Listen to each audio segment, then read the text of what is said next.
Lukas Dostal had himself a night at the Ponda against the Kings, and the Ducks prevents the Kings from clinching a playoff spot. We'll talk about that on this edition of Locked On Anaheim Ducks. You're Locked On Ducks, your daily podcast on the Anaheim Ducks, part of the Locked On Podcast Network, your team every day.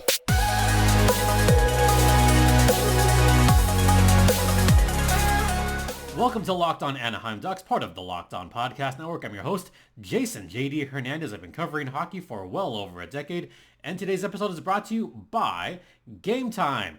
Create an account right now at Gametime.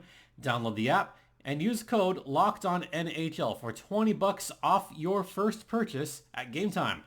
So let's talk about this. Well, first off, I'm the PA announcer for the Coachella Valley Firebirds and have also helped out with Defend the Nest. Been covering hockey for over a decade. And last night was fun. It was a fun game. If you're a Kings fan, it was fun for about 15 minutes and then it wasn't. And before I get into the Lukas Dostal talk, I've got to make my little jokey joke here that it would be different if John Gibson played. Historically, and by historically, I mean in the past 7 years, really, if you go back organizationally, the last 9 years, John Gibson hasn't fared too well against the Los Angeles Kings. I mean, Adrian Kempe has 11 bajillion goals against, him. Like, Kempe just owns John Gibson for whatever reason. So it was refreshing to see that Lukas Dostal got the start. And I even said jokingly, I said, well, look at this. I bet if Gibby starts, the Kings are probably going to crush him. And if Dostal starts, there's a chance. Well, you know what? Maybe there's something to that. Maybe the Ducks are playing a little bit harder behind Lukas Dostal right now. And I'll have to go into the numbers on that. But the Ducks played strong comparatively to other games this season. And a lot of that has to do with Lukas Dostal, who had one of his better games of the season. He nearly stopped every shot last night, and he was just amazing. First, let me go through just the regular stats. The Ducks did win 3-1. Lukas Dostal only allowed one shot, and the one shot, or the one goal that he allowed, was kind of, it was one of those that was in front of the net, and there was a lot going on. There was some pushing and shoving. Yeah, and it was Akil Thomas. Akil Thomas who scored that goal. It was an important goal for Akil Thomas, who's just wetting his feet onto the National Hockey League. So that was big for him. And that got the Kings rolling right away. But I just want to focus on Dostal, and that's it. He stopped 36 of 37 shots. There was a few rebounds that he let through, but he managed to stop those rebounds. He followed through on every single one of those opportunities. That's something that I think we got to talk about just for a hot second, is Dostal's rebound control has improved over the last really 3+ seasons. And we're going back to Ilves, by the way. We're going back to San Diego. The rebound control has been something he has worked on. For the most part, if they get into those pads, they will not yield any rebounds. But even the ones that he got the angle of the rebound, and he followed the angle to perfection. Like I said, the one exception was that Akil Thomas rebound goal, and that's it. But he was solid in net. He was most technically sound, or more technically sound, as the game went on. So got to give my props where props is due for Lukas Dostal. Let me go over just, again, he stopped 36 of 37 shots. The one goal he allowed was early on in the game, about 5 minutes into the game, and that was it. After that, it was lights out, despite the fact that the Ducks did allow a couple of penalties. Not too bad. And this is something that I did talk about on the previous podcast, that what I hope for the Ducks for the rest of the season did kind of happen, but I'll talk about that a little bit later. This is all about Dostal. All about Dostal. His game score last night was a sterling 2.12. The expected goals in last night's game is about what you would expect. The Ducks did get outshot again, 37-27. Yes, it's the Los Angeles Kings. They are trying to clinch a playoff spot. They could not do it. The expected goals were about not as expected. What do I mean by that? The Ducks had better opportunities later on in the third period. They did. The Ducks had better high danger opportunities despite getting outshot attempted. The Ducks' shot attempts in the third period especially were of much higher quality than the Kings. Much higher. And that's because Dostal gobbled up any pucks. He didn't allow many rebounds. And on the other side, you had another goalie who just, he allowed a couple too many rebounds. Cam Talbot had a mostly good game, but you've got to corral those rebounds, buddy. Otherwise, you're just going to get beat bad. And that's exactly what happened on this game, is he got beat a couple of times. So that was kind of a big difference between Dostal and Talbot. Never mind that you had the Kings turning the puck over. But Dostal was just on top of things. As far as the game card is concerned, Frank Vatrano had the best game score with a 2.38. Lukas Dostal, 2.12. So another positive total, which brought up something else that I saw online. Is Lukas Dostal doing a little bit better than John Gibson? As of right now, the answer is yes. John Gibson has a game score average of negative 0.14. As of right now, Lukas Dostal's average game score is a negative 0.12. So he's allowed slightly fewer goals expected than John Gibson. So it is kind of close. I mean, it's really 0.02 of a point as far as the average game score is concerned. What I do like is that Dostal is starting to pile up the starts and give Gibby a break. John Gibson has 45 starts, or has played in 45 games this season, and Lukas Dostal has played in 42 games this season. So not exactly the same amount of starts. But Dostal is starting to see more action. That is encouraging. That is very good news. Can we look at the high danger chances, by the way? They were even 10-10. The high danger save percentage was pretty impressive for Lukas Dostal. The Kings did have their opportunities up close, mostly early on in the game.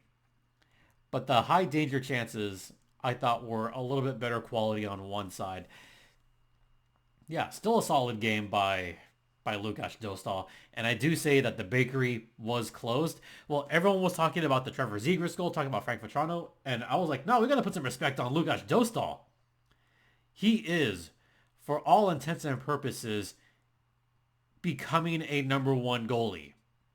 I'm not alone on that hill. I know I'm not alone on that hill, but I'm going to say it, and I'm going to say it repeatedly. Lukas Dostal is ready to be that number one guy. He's ready. All right, we're going to head into the first intermission and talk about the game at large. And I got to write this down because apparently I will forget. So I apparently need to talk about the standings and what happened with this game. And I also need to, before I forget, I've got to talk about, what was, I already forgot what else I was going to talk about. I'll figure it out. Oh, right. Penalties. Yeah. Penalties, including the one by Lukas Dostal. No, there's a reason I'm going to bring that up. Stay locked in. Now a brief word from Indeed. And folks, when you're drafting your fantasy team, do you ever wish you could handpick the best stars for your business team? If you're building your talent roster, you need Indeed. Because Indeed is the hiring platform where you can attract, interview, and hire all in one place. Don't spend hours on multiple job sites looking for candidates with the right skills when you could do it all with Indeed. Candidates you invite to apply through Instant Match are 3 times more likely to apply to your job than candidates who only see it in search, according to US Indeed data, and they do the work for you. I mean, you could just sit back and relax and say, I don't have to do a freaking thing. And you know what? It's like you're on vacation. They'll do the hard work for you. They'll sponsor a job for you. They'll match you with quality candidates. You can just sit back and relax and start hiring fast. Indeed knows when you're growing your own business, make every buck count. That's why with Indeed, you only pay for quality applications that match your must-have job requirements. Visit Indeed.com/lockedon to start hiring now. Just go to Indeed.com/lockedon. Terms and conditions apply. Cost per application pricing not available for everyone. Need to hire? You need Indeed. Welcome back to Locked On Anaheim Ducks, part of the Locked On Podcast Network. Your team every day. Once again, you're locked in with Jason JD Hernandez. Let's talk about this game between the Anaheim Ducks and the Los Angeles Kings. It started off well for those Kings. Akil Thomas, who had just been called up from the Ontario Reign, made his mark early on in the game, netting his second goal of the season on a kind of messy play. There was a lot of scrambling going on in front of Lukas Dostal. He did let out a rebound there, and there was a lot of players around there, a lot of players on the third and fourth line. But that's how Akil Thomas got his goal. It was just a messy play all around. And yeah, it's hard for Dostal to stop something like that when it's just a mess, when your defenders aren't defending properly. That's going to happen. So Akil Thomas scored his second, making it 1-0 Los Angeles Kings. And as we go through the period, I did notice something, that the penalty sheet was kind of clean. Yeah, no penalties in the first. Remember I mentioned that on the previous podcast, there were 4 games left. And what was I hoping for in those final 4 games? 2 of those things happened. I was hoping to see Troy Terry score another couple of goals. I was hoping for Frank Vatrano to get the 35 goals. I was hoping for the Ducks to stop taking penalties and play more disciplined. Well, you know what? The Ducks did play better as far as penalties are concerned. They did play better as far as, getting more pucks on the net. And Frank Vatrano, he got his 33rd goal of the season. That is right. Frank Vatrano, Italian goals, baby. He's on his way to 35 goals. I'm still going to call it. I'm still going to say that Frank Vatrano gets 35 goals this season. That'd be cool. So that tied it up at 1. And that was a nice shot, too. That was a nice little just flick of the wrist. Yep, right past Cam Talbot, making it 1-1. Right before the first period ended. So good sign all around by the Anaheim Ducks. They largely stayed even with the Kings. It was 8-8 shots at the end of one period. And I felt that the Kings kind of played a little bit down. But the Ducks, they really began to step it up. Second period was all Los Angeles Kings. They started piling on the shots. Lukas Dostal had to be brilliant in that period. Now, the Ducks did commit a penalty. I thought that was a soft penalty because Troy Terry initially got checked. He initially got pushed. They could have called a penalty on the Kings there, but they didn't. So then you have Troy Terry. As he's falling, his stick is in front of him, and it winds up catching Pierre Dubois. So that's a tough penalty to take. The refs did have to make that call because Dubois did get tripped up. He did fall down. He did fall at the hands of Troy Terry. So that one, I get that they have to call that. It's just a little bit tough that the call didn't go the other way initially. But hey, you know what? It's fine. It's fine because you know what? The Kings actually didn't score on the power play. Oh my God. So that kept it at 1-1. Then Trevor Moore at the end of the second period got caught hooking. So the Ducks go on the power play. And as you would expect, the Ducks did absolutely nothing on that power play because of course they did nothing on that power play. It's been awful all season long. So then third period, we had a kind of weird play, a very weird play, where Andrei Kopitar interfered with Lukas Dostal. They actually called it. Goaltender interference on Lukas Dostal. I know I say on this podcast, and I know several other hosts have said this out loud, what exactly is goaltender interference? It's that weird gray area. I guess apparently that was goaltender interference. So take the call, and still do nothing on the power play. The Ducks had 3 power play chances, did nothing with it. The Kings only had 2 power play chances. And this one, I'll admit, I was not watching the Ducks television broadcast.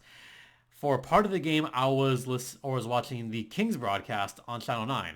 Part of the game, I was listening and watching on Ducks stream. And this is when I started seeing a few tweets about Hazy. And fans have been getting tired of Hazy. And I will give credit where credit is due, because I actually did not listen to this. But yeah, this was a tough one. This was a very, very, very tough one, where apparently Lukas Dostal got called for tripping. When I saw the play live, yeah, it looked like a trip.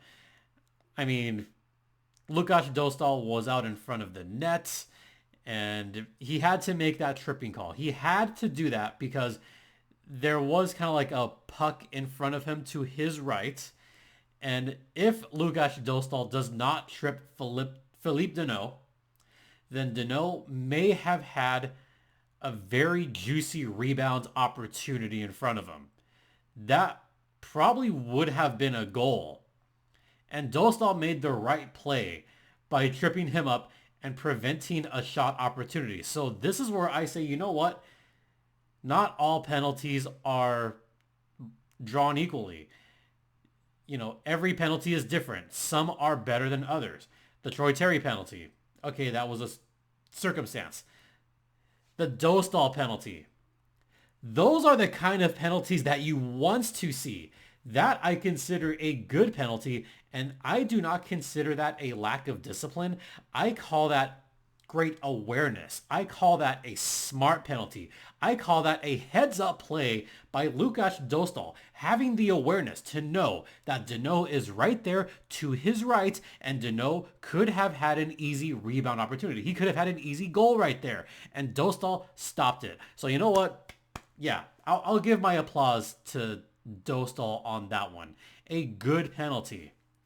And then I got alerted, and I'll give my stick taps here. I will give full credit to CJ Woodling, who actually tweeted this out, and he said, once again, the broadcast seems to fundamentally misunderstand what a trip is. Now, I'll admit, I was not watching Hazy at the time, so I had no idea what the hell he said.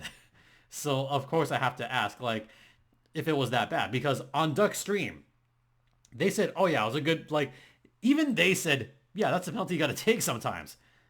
They said that. I'm just expounding on it. I mean, Emerson Edom even said, like, yeah, I mean, that was an obvious penalty. He obviously tripped him.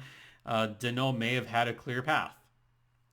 And I'll even go further on that. Danault is a very good goal scorer. Lukas Dostal knew what the hell he was doing. He knew what he was doing. So obvious trip. So yeah, they said it was clear. The Kings broadcast said it was clear because I unmuted. And yeah, even the Kings broadcast said, yeah, it was a trip. But it was a clear trip. And this is what CJ said. He said that Hazy tried to make something up about how it's supposedly legal for him to trip him because he was going for the puck and still in his crease. Oh gosh, I love CJ. So going for the puck, yeah, you have to go for the puck, but if you trip the guy, you trip the guy. And because he's still in his crease, okay, that's the most ridiculous thing. I'm actually glad I didn't hear it, because if I had heard it, I probably would have had an aneurysm if I had heard that. And I'm thankful that I didn't. And Ducks fans, I invite you if you can help it, listen to Duck Stream the last 3 games. You'll learn a lot more. You'll be better off for it. Or the game against the Kings. Watch the Kings broadcast. Anyway, yeah, there's nothing in there about, having it to be in the crease. There's nothing in the stupid rule book about that. Nothing at all. So if that's indeed what Hayward said, then that's just bad broadcasting right there. That's bad. I'll leave it at that without getting in trouble. Final score was 3-1 in favor of the Anaheim Ducks. They defeated the Los Angeles Kings, and I'll talk about the standings momentarily and what that win for the Ducks means for the Kings. But overall, Ducks were 0 for 3 on the power play. That's expected. The Kings were 0 for 2 on the power play. That's not expected. The Ducks finally break a streak of allowing at least 1 power play goal per game. So hallelujah, the Ducks did it. The penalty killing looked fine for a game. The Kings only had 2 chances. And honestly, the Kings kind of blew those chances. It was more the Kings blowing it than the Ducks playing extremely good defense on the PK. Yep. That's what I'll say. That's what I will say about that game. And Dostal, as I already mentioned, 36 saves, one of his better efforts of the season. Frank Vatrano looked good. Trevor Zegras looked really good, by the way, and I'm up against it. So I'm going to talk about 2 things in this final segment. I'm going to talk about Trevor Zegras, and then I'm going to talk about the standings and what it means. We will get to that on the other side. And now a brief word from Gametime. And folks, if you're looking for last minute tickets at low prices, then there's no better place to look than Gametime. You've got last minute tickets, flash deals, zone deals. You've got Angels tickets for only a few dollars, under $10 for Angels tickets coming up. And I have said this on the podcast, Mike Trout is worth the price of admission, and even more so if you get your tickets from the Gametime app. You can save up to 60% off buying last minute tickets for sports, concerts, comedy, theater, etc. You get all-in pricing, again under $10, and you get the seat views on the app itself. So take the guesswork out of buying tickets with Gametime. Download the Gametime app, create an account, and use code LOCKEDONNHL for $20 off your first purchase. Terms apply. Again, create an account and redeem code LOCKEDON. Sorry, the code is now LOCKEDONNHL for $20 off. Download the Gametime app today. Last minute tickets, lowest price guaranteed. Welcome back to Locked On Anaheim Ducks, part of the Locked On Podcast Network. Once again, you're locked in with Jason J.D. Hernandez. I did want to talk about Frank Vatrano just very briefly. According to Hockey Stat Cards, his offensive rating is a +49. He's in the top 20 percentile in the league, still doing very good overall as far as the game score is concerned. Frank Vatrano, top game score 2.38, average 0.40. Yeah, he's got a positive average this season, Ducks fans. Way up there as far as the average points this season. Also up there, even though he didn't have the best game, Troy Terry, a .54 average. He looked as good as he did. He tried to get involved. So I'll give Troy Terry a little bit of credit on this one. I got to talk about Trevor Zegras. Trevor Zegras scored that 3rd goal. Oh, by the way, Alex Killorn scored that 2nd goal in the 3rd period. He technically scored 2 goals in this one. What do I mean by that? Well, he scored a goal early on in the 3rd, and it got called back because of offside, where Killorn passed, or it wasn't Killorn, but the puck was passed right as it crossed over the blue line, and Killorn, yeah, he scored, but it didn't count. So then literally a minute later, he scored again. That one counts. So I jokingly said he scored 2 goals on the night. One of them did count. And then Trevor Zegras. That's one of his better goals of the season. I mean, not as good as the lacrosse goal. I mean, let's not kid ourselves. The lacrosse goal he scored early on this season is his best goal of the season. And by the way, speaking of lacrosse goals, Andrei Svechnikov for the Carolina Hurricanes, he scored a lacrosse goal yesterday as well. It looked good. So I'll admit it looked good. But Zegras, something that we don't talk about, that I'm going to talk about just for a hot minute, just for a few seconds, his defense is steadily getting better. He's starting to play more responsibly on the defensive end, starting to use a much more responsible active stick and a more controlled active stick. He is not getting wild with his stick as much and not committing as many stick penalties recently as he did earlier this season, and especially from last season. He's committing fewer stick penalties just in general. So that's where I praise Z a little bit. On that play, he straight up pickpocketed. He pickpocketed Jordan Spence, also up from the Ontario Reign. Spence just got robbed. And Trevor Zegras poked it away, gathered control, and just roofed it. He picked his spot. Perfect spot for the goal. Just one of the more beautiful goals of the season.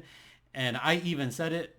That's the very definition of a chef's kiss goal. Just one of the best chef's kiss goals of the night. And speaking of chefs, I'll give a shout out to Chef Jojo, who apparently is in town. I wish I'd known that. If I'd known that, I would have made an effort to try to, get out early from what I was doing earlier and try to check out the Ducks-Kings game, because I really want to try Chef Jojo's stuff. He is at the Ponda on Friday. I have a Firebirds game on Friday, so I don't get to try Chef Jojo. So, Chef Jojo kiss goal. That was brilliant. So that's how we got to 3-1. And even though I said it online, I said it to the podcast. Hey, I'll give a shout out here. Hey, message to you, to Haley. Yeah, yes, you, Haley from Locked On Blues. You're welcome. Now let's look at the standings.